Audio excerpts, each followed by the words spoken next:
భౌతిక యుద్ధాల్లో పారిపోతే ఓటమి.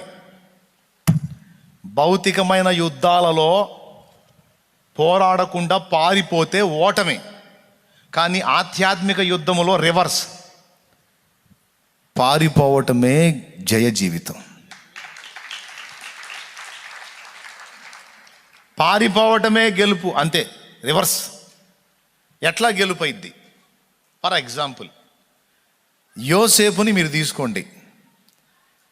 ఆమె లైంగిక ఇచ్చ చేత శోధింపబడుతున్న స్త్రీ.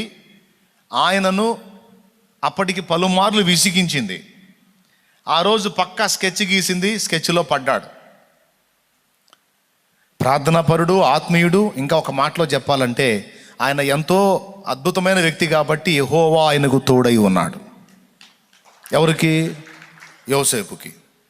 ఇంత గొప్ప వ్యక్తి, అవునా?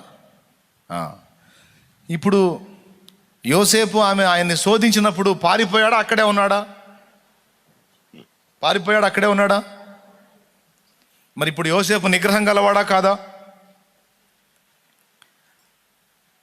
పట్టుదల కలిగినోడా కాదా? చెప్పండి. నిగ్రహం కలిగినోడా కాదా? నిగ్రహం కలిగిన వాళ్ళు చేతులు ఎత్తండి. నిగ్రహం గలవాడే అన్నవాళ్ళు చేతులు ఎత్తండి. గొప్పోడు, మహానుభావుడు.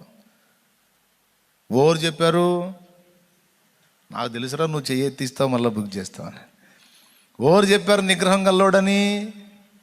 నిగ్రహం గల్లవాడని తనను తాను అనుకున్నట్టయితే పారిపోడు. అక్కడే ఉండి ఆమె టచ్ చేస్తుంది అనుకుంటా అక్కడే ఉండేవాడు. దేవునికి స్తోత్రం. అర్థమైందా?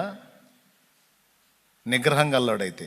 కానీ లేడాడ, జంప్ అయిపోయాడు. అంటే అర్థం ఏంటో తెలుసా?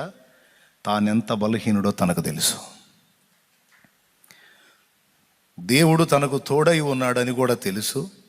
అదే టైంలో తన వయస్సు, తన స్థితి, తన దేహంలో ఉన్న పాపం అది ఎంత బలీయంగా మనిషిని శోధిస్తుందో తెలుసో యోసేపుకి.